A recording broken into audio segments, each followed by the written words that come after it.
paz do Senhor Jesus Cristo, que Deus abençoe a você e a sua família. Seja muito bem-vindo em nosso canal Escola Bíblica. Eu sou o seu irmão, o presbítero Carlos Henrique, e venho através deste vídeo lhe oferecer subsídios da Escola Bíblica Dominical. Se você está aqui pela primeira vez em nosso canal, seja muito bem-vindo. Se você não é um inscrito, se inscreva em nosso canal. Ative também os sininhos da notificação para que toda semana você possa receber de primeira mão os vídeos quando estamos postando aqui em nosso canal. Estamos aqui postando auxílios, pré-aula para ajudar você e também áudio do livro de apoio. Nem todas as pessoas têm o livro de apoio desta lição e nós estamos postando aqui o áudio do livro de apoio, que é muito importante. Às vezes você está aí no seu trabalho, na sua casa, ouvindo. Também gravamos o áudio da própria lição. Então temos muito material aqui em nosso canal e se você se inscrever, Deus vai continuar abençoando você. Amém? Então vamos estar comentando nesta oportunidade a lição de número 6, cujo tema é santificação, comprometidos com a ética do Espírito. Estamos aí no primeiro trimestre de 2021, cujo tema geral é o verdadeiro pentecostalismo, a atualidade da doutrina bíblica sobre a atuação do Espírito Santo. Meus irmãos, o texto áureo desta lição nos diz: segui a paz com todos e a santificação, sem a qual ninguém verá o Senhor. Hebreus capítulo 12, versículo 14. Verdade prática. Santificação é especialidade do Espírito Santo. Ela é instantânea e ao mesmo tempo progressiva, pois acompanha o crescimento espiritual do crente. O texto áureo é o texto de ouro desta lição. E a verdade prática é a verdade que nós devemos praticá-la. A leitura bíblica em classe desta lição se encontra em 1 Pedro, capítulo 1, versículos 13 ao 23. Com certeza você deve ler aí em sua casa para que você possa entender melhor esta lição. A introdução nos diz: Deus é absolutamente santo. Sua santidade é infinita e inigualável. Ele é santo em si mesmo, em sua essência e natureza. Sua vontade é que os crentes reflitam sobre este caráter de santificação no seu modo de vida. Vamos estudar então o que é ser santo e a necessidade de se ter uma vida santa. Meus irmãos, esse é o desafio que nós temos aí durante toda essa semana, de estudar e aprender acerca da santificação, comprometidos com a ética do Espírito Santo. Uma dúvida que há na mente das pessoas, dos cristãos, e principalmente na vida dos novos convertidos é: qual é a vontade de Deus para a minha vida? Qual será realmente o desejo de Deus para mim? O que Deus quer de mim? E para esta pergunta existe uma resposta clara e bem objetiva, biblicamente falando. Deus ele tem uma vontade, ele tem um desejo na vida de todos os cristãos. Se você tem essa dúvida de saber qual é a vontade de Deus para a sua vida, eu quero responder ela lendo a palavra do Senhor em 1 Tessalonicenses, capítulo 4, versículo 3. Porque esta é a vontade de Deus. Qual? A vossa santificação, que vos abstais da prostituição. Então, essa é, meus irmãos, a vontade de Deus para as nossas vidas. A santificação. Que nós andemos em santidade. Esse tem que ser o nosso estilo de vida. Olha o que diz, meus irmãos, Gálatas capítulo 5, versículo de número 25. Se vivemos no Espírito, andemos também no Espírito. Esse é o nosso estilo de vida. Devemos viver no Espírito e andar no Espírito. Não basta apenas você viver no Espírito, O Espírito de Deus habita no seu espírito humano. Não basta apenas isso, você viver no Espírito, mas também você tem que andar no Espírito. Então esse tem que ser o nosso estilo de vida, porque essa é a vontade de Deus, a santificação. Amém? O tópico de número 1 nos diz: a santificação no Antigo Testamento. Por que Deus exige, meus irmãos, santidade do seu povo? Porque Ele é santo. É simples. Nós servimos a um Deus santo e, por isso, Ele exige santidade do seu povo. Ele quer que nos parecemos com Ele. E isso é tão sério que quando Deus fez o homem, Ele fez a sua imagem e semelhança. Então Deus quer que o homem se pareça com Ele, até mesmo na santidade. É claro que homem algum na face da terra vai conseguir atingir o nível da santidade de Deus, mas que nós venhamos fazer a nossa parte, andar no Espírito, viver no Espírito, porque quem não anda e não vive no Espírito, anda na carne. E você sabe quais são as obras da carne, nós estudamos aí na lição passada. E quem anda na carne desagrada a Deus, mas devemos viver no Espírito para agradar a Deus. Então Deus exige santidade do seu povo porque Ele é santo. Aqui no número 1 fala a santificação. A ideia predominante de santificação ou santidade no Antigo Testamento é de separação, tanto de pessoas como de lugares e coisas para o serviço sagrado. Separação daquilo que é comum ou imundo. Então a santificação, meus irmãos, ela também está no Antigo Testamento. Ora, o nosso Deus cobrou a santidade dos israelitas e Ele cobra também, nos dias de hoje, a santidade da sua igreja. Então essa é a definição de santidade. É a capacidade de viver aqui na terra de modo que enalteça o nosso Deus. Número 2, a consagração.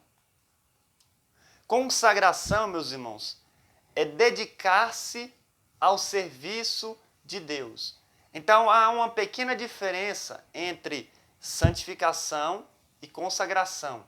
Santificação é quando você é santificado pelo Espírito Santo, pela palavra ou pelo sangue. Você agora é santificado. Agora há uma consagração te separando para o serviço. Você agora vai fazer um serviço específico, um serviço sagrado, um serviço na obra do Senhor. Então, a consagração é quando você é dedicado ao serviço de Deus. Por exemplo, Samuel era um homem consagrado, porque ele tinha a sua vida toda dedicada ao serviço de Deus.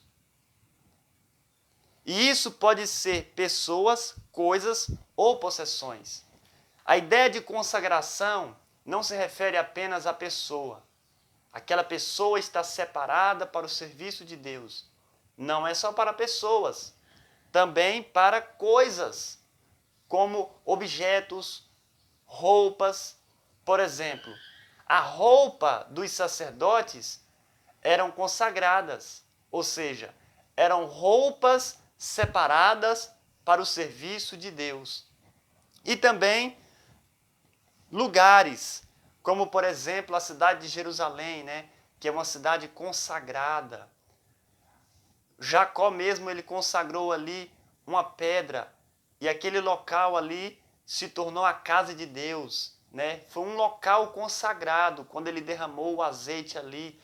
E ele disse, este lugar não é outro lugar senão a casa de Deus. Então, meus irmãos, a ideia de consagração não se refere apenas a pessoas, mas também a coisas e lugares.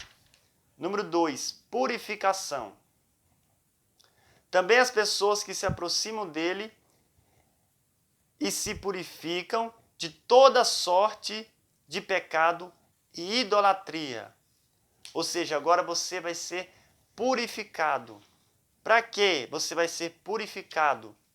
para que você venha se abster do pecado, para que você não venha cometer os mesmos pecados que você cometia no passado, na sua velha vida, quando você estava vivendo debaixo da servidão da antiga natureza, a nossa natureza contaminada, a nossa natureza inclinada para a carne, para as paixões e para os desejos terrenos. Então, tudo isso, meus irmãos, se refere, a uma separação de Deus em nossas vidas. Tópico de número 2, a santificação no Novo Testamento. A santificação é a semelhança do caráter de Cristo e o efeito real da salvação na vida cristã. Número 1, é uma obra da Trindade. No Novo Testamento, torna explícito o que antes estava implícito no Antigo. E isso diz respeito também à obra salvífica do Deus Trino. Meus irmãos, Deus ele exigiu santidade do povo de Israel. E Deus também exige a santidade da sua igreja. Ou seja, Deus ele cobrava a santidade tanto no Antigo Testamento quanto no Novo Testamento. No Novo Testamento, isso vai se tornar explícito, porque no Antigo Testamento estava implícito. Ou seja, Deus agora vai revelar de forma explícita. Deus vai agora revelar para a sua igreja que a nossa santidade está na pessoa de Cristo. Então, algo implícito é algo que está coberto, é algo que está oculto. Cristo estava oculto no Antigo Testamento. E por isso Deus vai tornar isso explícito, o que estava implícito no Antigo Testamento. Ele agora vai revelar Cristo à sua igreja. Sim, meus irmãos, porque a santificação é isso, é a semelhança do caráter de Cristo na vida do cristão. Hoje, no Novo Testamento, nós temos que ter a mesma semelhança do caráter de Cristo, o mesmo pensamento de Cristo. Devemos caminhar por onde Cristo caminhou. Devemos agir como Cristo agiu, fazer o que ele fazia. Porque as pessoas de hoje pensam que santidade é isolamento. E não é. Elas pensam, eu vou me isolar porque eu sou santo. Não. Jesus ele não se isolava. Ele estava no meio das pessoas, das prostitutas, dos publicanos, dos pecadores. E ele não se contaminava. Isso, meus irmãos, é santidade. É você conviver com as pessoas sem se contaminar. É você conviver com as pessoas sem se deixar levar pelo pecado. Então, santidade não é isolamento. Amém? Você pode viver com a sua família, mesmo que a sua família seja pecadora, ninguém serve ao Senhor. Você pode viver no seu trabalho ali, todo mundo é ímpio. Você pode viver ali no seu bairro, todo mundo é escarnecedor, mas você não vai se contaminar. Você não vai pecar. Isso é santidade. Cristo ele vivia com as pessoas, mas não pecava. Número 2, a natureza da santificação. A santificação pode ocorrer de maneira instantânea. Isso quando o pecador recebe a salvação em Jesus Cristo pela fé. Meus irmãos, então há dois tipos de santificação. A primeira nós vamos ver aqui no subtópico 2, e o segundo tipo de santificação nós vamos ver aqui no subtópico 3. Qual é o primeiro tipo de santificação? É a santificação instantânea. Você é uma pessoa mundana, não serve a Cristo. Agora você se converte ao Evangelho. Você confessa Cristo como seu único e suficiente Salvador. E o que vai acontecer naquele exato momento? Vai acontecer uma santificação instantânea. O Espírito de Deus vai passar a habitar no seu espírito humano. É um tipo de santificação instantânea. É naquela mesma hora. como aconteceu com o ladrão da cruz. Sim, meus irmãos, o ladrão da cruz só foi salvo por causa dessa santificação instantânea. No momento em que ele confessou Cristo ali, ele foi santificado. E por isso Jesus disse: hoje mesmo tu estarás comigo no paraíso. Então esse é o primeiro tipo de santificação. E o segundo é uma necessidade. A nova vida em Cristo é o novo nascimento. Apesar de a santificação ser instantânea, ela é ao mesmo tempo progressiva. Você agora pode estar pensando: já que eu aceitei a Cristo como Salvador e eu fui santificado ali instantaneamente, eu não preciso mais me preocupar com a minha vida espiritual. Não. Você tem que continuar a sua caminhada na presença do Senhor para que aconteça essa santificação chamada progressiva. Ou seja, na medida em que você vai caminhando com Cristo, você vai sendo santificado. Sim, meus irmãos, a salvação em Cristo é acompanhada da santificação e o seu agente ativo é o Espírito Santo. É por isso que o tema desta lição é santificação, comprometidos com a ética do Espírito. Se nós não estivermos comprometidos com a ética do Espírito, é impossível a santificação em nossas vidas.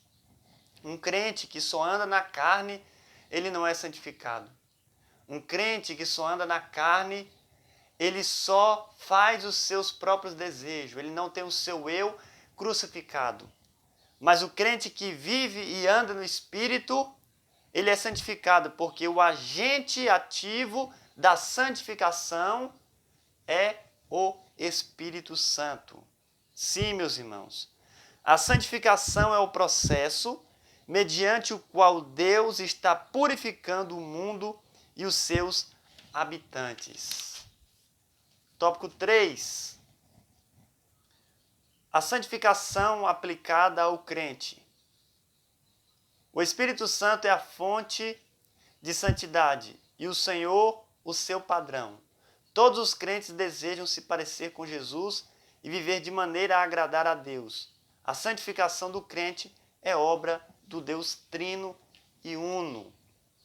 Meus irmãos, então nós já aprendemos aqui nesta lição que a fonte, dessa santificação é o Espírito Santo. E qual é o padrão? Qual é o modelo? É o Senhor Jesus. O Espírito Santo nos santifica para que nós venhamos nos parecer com Cristo, para que nós venhamos estar da mesma semelhança com a pessoa bendita de Cristo Jesus.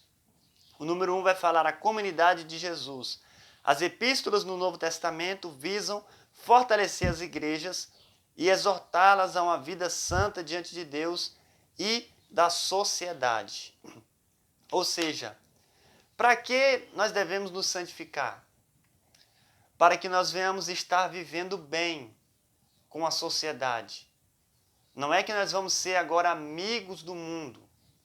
É que a sociedade vai olhar para nós e ver que nós somos diferentes. Porque um cristão que não se santifica, um cristão que não está comprometido com a ética do Espírito, ele está na carne, logo ele não tem as características de cristão.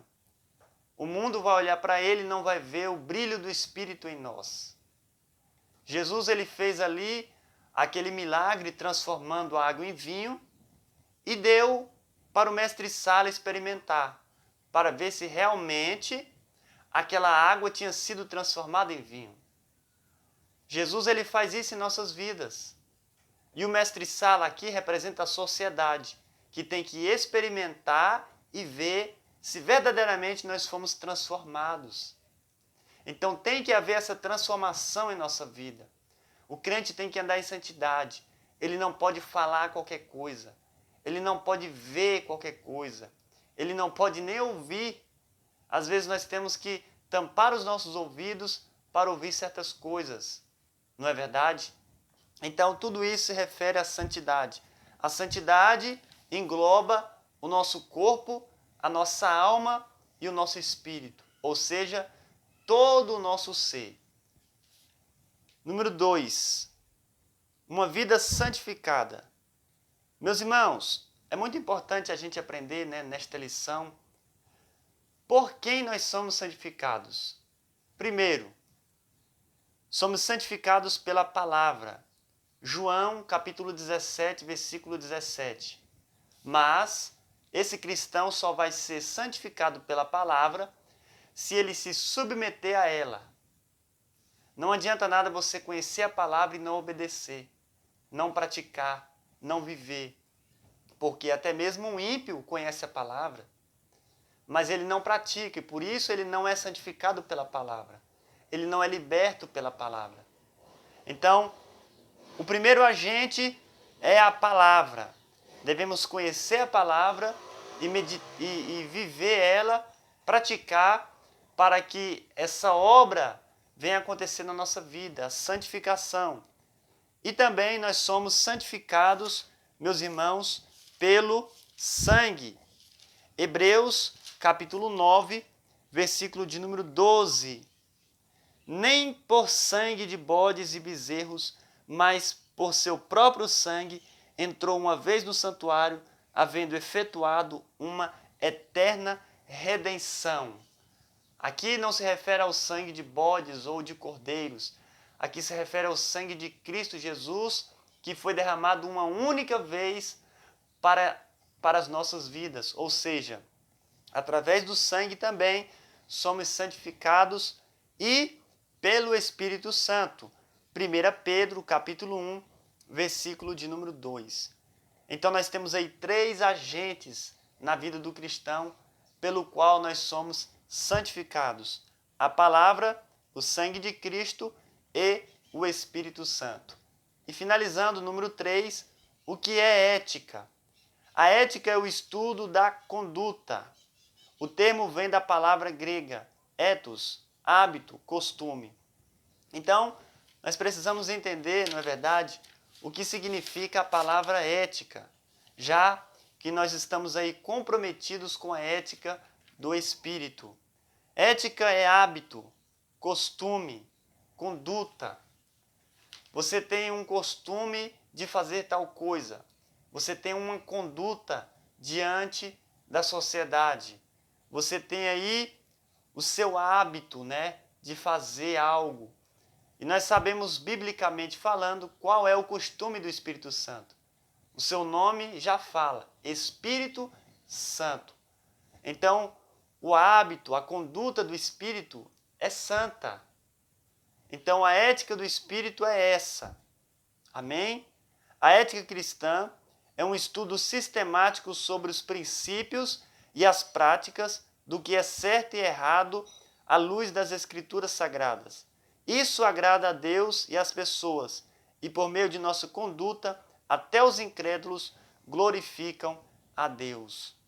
Então, meus irmãos, nós precisamos ter uma ética, ou seja, nós precisamos ter uma conduta boa diante das pessoas. Isso não quer dizer que você não vai errar. Nós não somos perfeitos. Mas, se andarmos no Espírito e vivermos no Espírito, com certeza nós vamos ter uma conduta boa e agradável, de tal forma que as pessoas olhem para nós e glorifiquem a Deus. Então esse deve ser o nosso estilo de vida. Amém, meus irmãos? A santificação no falar, no ver, no ouvir, no andar, no pensar, em todas as áreas da nossa vida, no nosso corpo, na nossa alma e no nosso espírito. Amém? Que Deus continue abençoando a você de forma especial. Se você gostou desse vídeo, deixe aí o seu like, amém? E compartilhe a palavra de Deus.